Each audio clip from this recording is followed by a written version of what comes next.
أعوذ بالله من الشيطان الرجيم.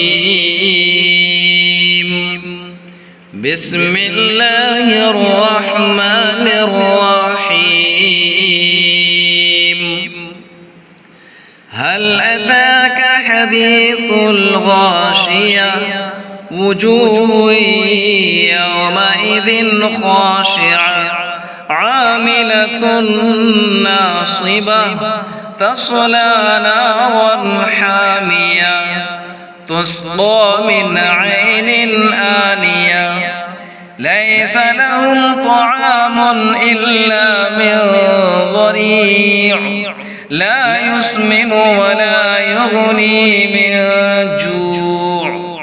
وجوه يومئذ ناعمة لسعيها راضية في جنة عالية لا تسمع فيها لاغية فيها عين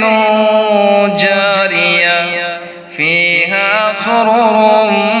مرفوعة وأكواب موضوعة ونمارق مصفوفة وزرابي مبثوثة أفلا ينظرون إلى الإبل كيف خلقت وإلى السماء كيف رفعت وإلى الجبال كيف نصبت وإلى الأرض كيف سطحت فذكر إنما أنت مذكر